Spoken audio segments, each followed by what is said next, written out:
Shana Tova. 75 years ago, when Israel was born, no one could imagine that Israel would divide Jews. Certainly, if you're following the narrative of Jewish history, you could easily have predicted that non-Jews would ceaselessly criticize, undermine, berate, and attack Israel. You didn't even have to pay close attention. It was as predictable as the rising of the sun, but no one, not even the most intelligent observer in 1948, could predict that we would find ourselves where we are now. Where are we? We're at a place where many of you are likely wishing I would speak about anything other than Israel. Some of you are thinking that Israel is a political subject and you don't want politics from the pulpit. There was a time when speaking about Israel was a layup for a rabbi. A sermon about Israel made everyone feel good.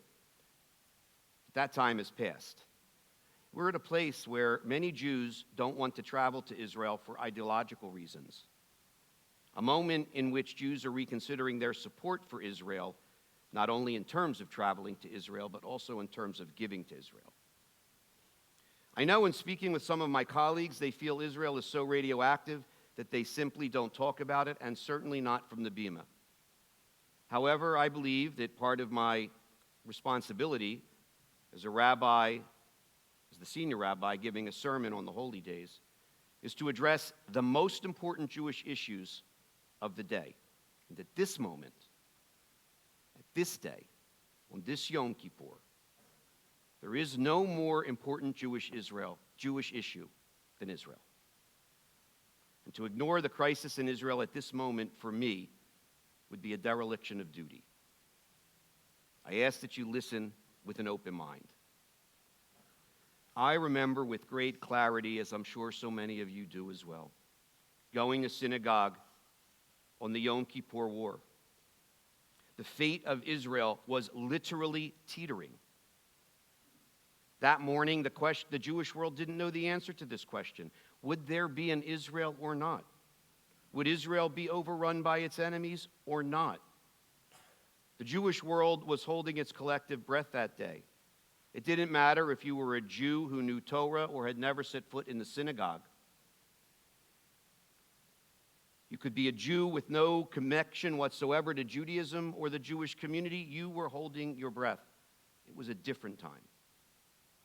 Today, if you pause to think about it, Yom Kippur, 5,784, we are just 2 weeks shy of the 50th anniversary of the Yom Kippur War. The future of Israel is in doubt 50 years later, not because the enemies of Israel are gathering on our borders, but because the enemies of Israel are sitting in the Knesset on the precipice of transforming Israel into a country that is unrecognizable to the vast majority of Jews around the world. The greatest threat facing Israel is its government. Jews in the diaspora can no longer support Israel without asking which Israel they are supporting. This is a quote from an article by Maddie Friedman, Yossi Klein Halevi, and Daniel Gordis. Maddie Friedman is a journalist.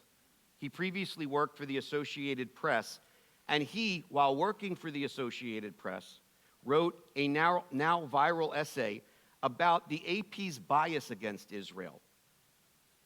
Daniel Gordis is a conservative rabbi who made Aliyah about 25 years ago. He is known, among other things, for calling Peter Beinart and Rabbi Sharon Brous traitors to the Jewish people and the state of Israel. Hardly a left-wing position. Yossi Klein Halevi, in his youth, was a follower of Meir Kahan. These are not enemies of Israel or left-wing nutcases by any stretch of the imagination. You cannot discount their views because you don't agree with what they represent politically. They are not by any stretch of the imagination on the left of the political spectrum. They are all North American, politically centrist olim, deeply committed to the state of Israel. So what are they talking about? They're talking about a series of reforms and changes to the basic laws of Israel and long-standing precedent that would consolidate the control of the executive, judicial, and legislative branches of government into the hands of the Prime Minister of Israel. To understand this, we need to understand that the Israeli form of representative government is much, much different than we have here in the United States. There is no constitution. There is no formal separation of powers. Israel has a unicameral legislature. By design, all of the legislation proposed by the government is enacted into law with very few exceptions. By design. The Prime Minister of Israel always has controlled the legislative and executive branches. The only break on this power has been the judiciary. To eviscerate the judiciary, again, the words of Maddie Friedman, Yossi Klein Halevi, and Daniel Gordis, in this manner is to transform Israel from a democratic state to a one-party state that could, if they wanted to, unilaterally suspend elections completely. What is being done? Among the pending legislation, not pie-in-the-sky wishful thinking, consolidate the control of the judiciary under the control of the Prime Minister and give the Prime Minister the right to essentially appoint and fire all judges at any time. Give the Knesset, which itself is under the control of Prime Minister, the right to override the decision of any court in the country, including the Supreme Court. Give rabbinic courts expanded control over many domestic issues that will have a deleterious impact on women and homosexuals, among other groups. Force secular institutions, such as hospitals, to follow Orthodox Jewish law. Make changes to the law of return that will impact many of you sitting there. Reduce, eliminate, or make it otherwise impossible for Reform and conservative synagogues and institutions to operate. This is only a partial list of the kinds of changes the governing coalition intends to implement. And as I said, this isn't a wish list. It's not pie in the sky. It's not some party's platform that's shoved into a drawer in some anonymous office in some anonymous building. It's in the legislature as pending legislation to be voted upon. The three thinkers I've referenced say, taken together, these changes will eviscerate Israel's democratic identity. Now, Prime Minister Netanyahu, he'll tell you that what's happening is merely that duly elected members of the Knesset are changing laws to reflect their election mandate. The reality is his governing coalition does not represent a majority of the Israeli electorate. In terms of the popular vote, Netanyahu's coalition represents about 48% of the electorate. And more to the point, the two people with the most influence in the government, Bezalel Smotrich and Itamar Ben-Gvir, together, they represent two parties. Their parties received 10% of the vote. That's significantly less than the centrist party, which isn't in government, which received 17% of the vote. Many in Netanyahu's own party, that's the party of Menachem Begin, disagree with him. But given the way the government works, they cannot vote against proposals put forward by the leader of the party. Thus, the idea that Netanyahu's coalition is merely implementing the will of the majority is, at best, disingenuous. What is true is the very real sense of marginalization and prejudice felt by the extremists in Netanyahu's coalition. What is true is that for most of Israel's 75 years, Israel was governed by Eastern European, secular, highly educated, relatively affluent men without regard to the needs of a growing Jewish population, from Arab states such as Morocco and Yemen, and a growing population of religious Zionists from around the world. These are people with legitimate concerns who feel they have been excluded, in many cases correctly, from the democratic process. But the way to address their grievances is not to force a widely unpopular agenda into law against the views of the majority. A tyranny of the minority is not the answer to Israel's problems. I would hope that everyone in this room, regardless of where you place yourself on the American political spectrum, can agree that in Israel in which fundamentalist Judaism is enacted into law, an Israel in which the entire beach in Tel Aviv is segregated by sex, as is all public transportation, an Israel in which the rights of Reform and conservative Jews are either drastically curtailed or eliminated, an Israel in which secular institutions and businesses are forced to follow a particular interpretation of Jewish law, and an Israel in which fundamentalists, that's what they are, control most aspects of daily life. That is not the Israel we want and that many of us worked for. Please understand, a significant majority of Israelis and Jews in the diaspora have no issue if parts of the beach are designated for those Jews and Muslims, of course, that want to have segregated areas. I even would hold my nose and accept some segregated buses or other forms of public transportation. But I cannot accept, I don't think most of us in the diaspora can accept, and more importantly, most Israelis cannot accept a public transportation system that only operates segregated vehicles. This is what Israel will be if the current government passes its laws. But beyond any specific change, by far the most worrisome outcome is that Israel would in fact have a government in which one person holds every lever of power. And again, I hope that no matter where you are on the American political spectrum, we can agree that one person holding all the levers of power is not a positive thing. If we can all agree on this, what can we do? Here are some specific things that you can do. And by the way, in your Pew Bulletin, there is a QR code. You can use that QR code, and it will take you to 3 articles written by Maddie Friedman, Daniel Gordis, and Yossi Klein Halevi. You can read for yourself what they are saying. Here are the things. 1, let's acknowledge that many of the people with the most influence in the current governing coalition in Israel are fundamentalists.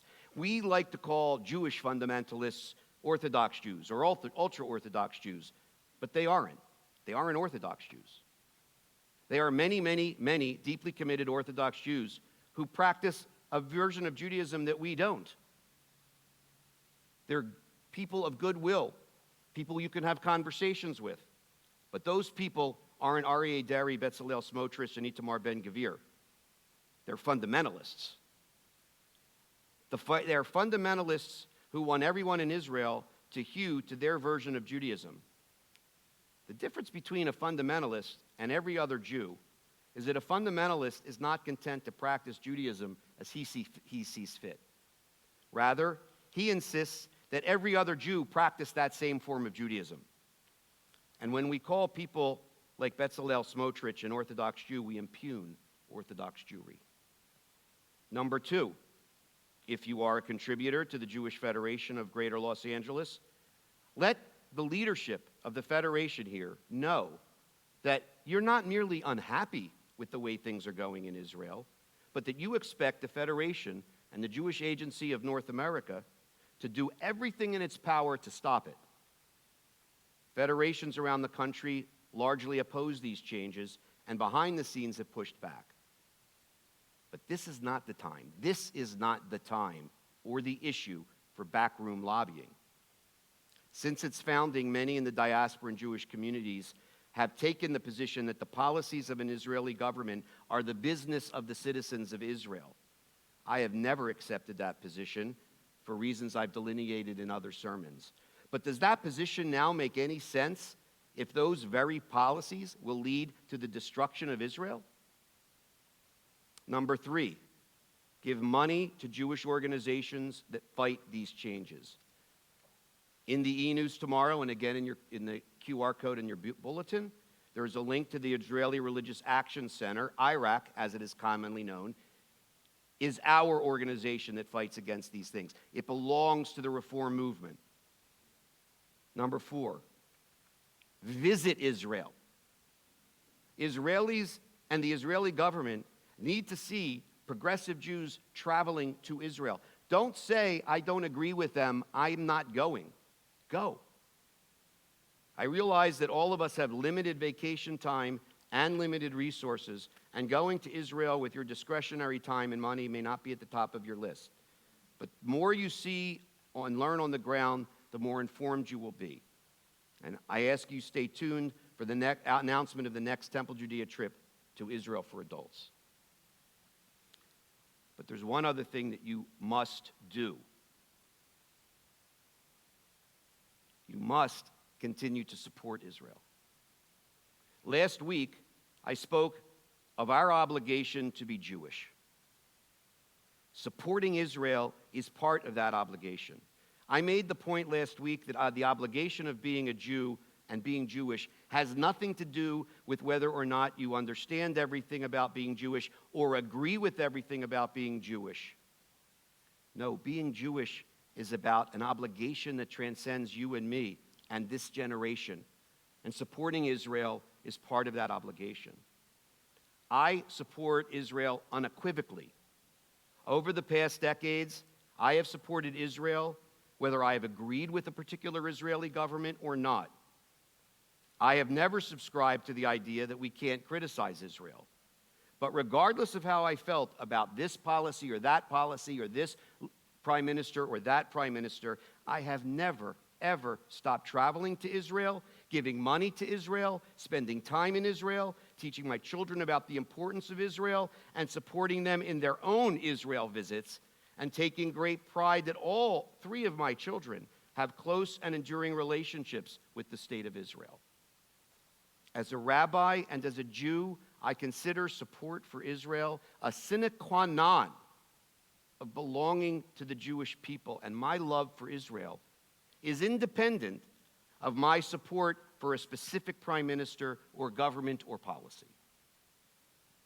As you know, this year we turned the page to 5,784.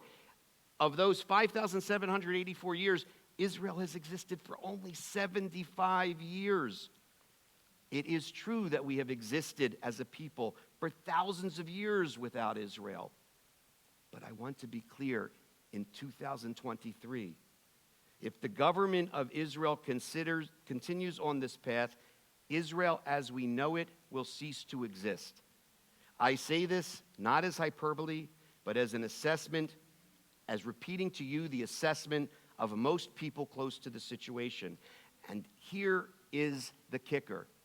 Yes, it's true that previously Israel didn't exist and Jews did exist. But that won't be the case if Israel ceases to exist. If Israel ceases to exist, I assure you, sadly, the Jewish people will not be far behind. There is a different path, and that path requires all Jews to fight against the government of Israel to save the state of Israel. Regardless of your position on a 2-state solution, or on the settlements, or on the Iran nuclear deal, we all need to come together to oppose these so-called reforms, because if we don't, those other issues won't matter. Even though I despair over the policies of this government, I do not despair about Israel. I still believe that Israel can and will become the kind of country we all want it to be. I believe that this small country, once a distant dream of so many of our people, can still reflect the hopes and dreams of our people, if only, in the words of Theodore Herzl, we will it to be so. I still believe that as long as within our hearts the Jewish soul sings, we can be a free people in our land, the land of Zion and the land of Jerusalem. Amen.